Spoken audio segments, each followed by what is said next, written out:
Hello English lovers, kali ini kita akan bahas materi baru perbedaan antara must and should.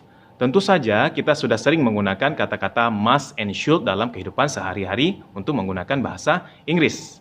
Namun, perlu kita ketahui bahwa terdapat perbedaan yang mencolok di antara must and should.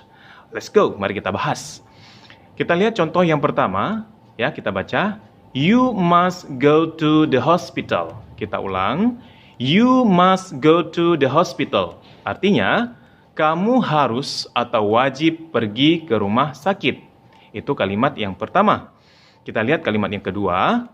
You should go to the hospital. Kita ulang. You should go to the hospital. Artinya, kamu harus pergi ke rumah sakit. Nah, sekilas mungkin tidak ada perbedaan di antara kedua kalimat ini. Namun, mari kita bahas satu persatu. Yang pertama, kita fokus ke dalam kata must yang sudah dibuat kotak. Lalu kita fokus kepada arti must yang sudah kita garis bawahi. Nah, kita ulang. You must go to the hospital. Kamu harus atau wajib pergi ke rumah sakit. Di dalam kalimat ini, kata-kata must menegaskan atau mewajibkan kita pergi ke rumah sakit. Kalau tidak, akan ada efek atau sanksi yang terjadi pada diri kita. Contohnya atau misalnya, kalau kita tidak segera ke rumah sakit, maka sakit kita akan segera bertambah parah.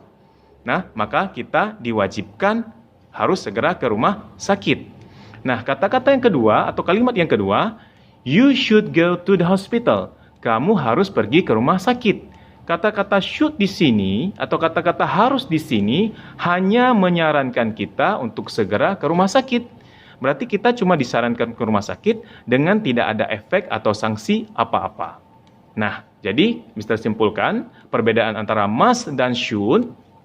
Kalau must, kita lebih diwajibkan untuk melakukan sesuatu atau diharuskan melakukan sesuatu. Jika kita tidak melakukan sesuatu tersebut, maka akan ada efek atau sanksi yang diberikan.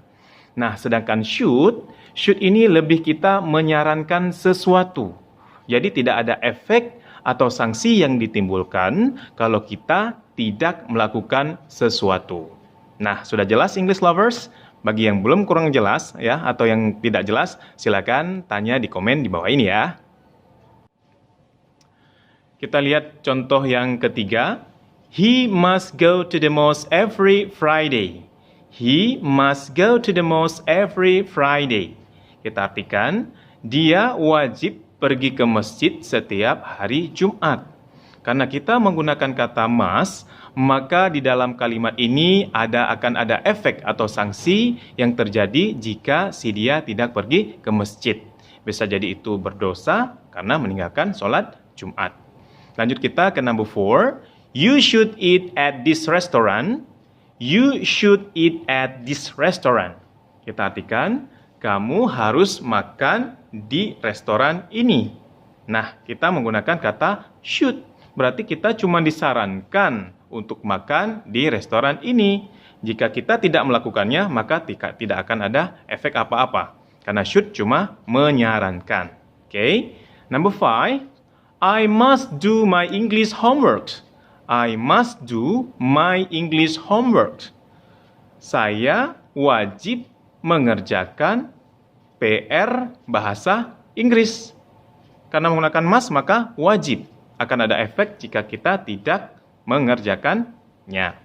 Number 6. Maria should buy a new bag at this shop. Maria should buy a new bag at this shop. Maria harus membeli sebuah tas baru di toko ini. Harus di sini berarti cuma disarankan. Bisa jadi di situ tasnya bagus, maka Maria disarankan untuk membeli tas di toko ini. Jika si Maria tidak membeli tas di toko ini, maka tidak akan ada menimbulkan efek apa-apa. Karena kita menggunakan kata-kata should. Oke, sudah ada 6 examples. Bagi English lovers yang belum mengerti atau yang tidak mengerti, bisa langsung bertanya di komen di bawah ini ya. Oke, it's enough for today. Ya, kedepannya kita akan membahas materi-materi yang lain dan tentunya pasti lebih seru dan lebih menarik. Oke, see you.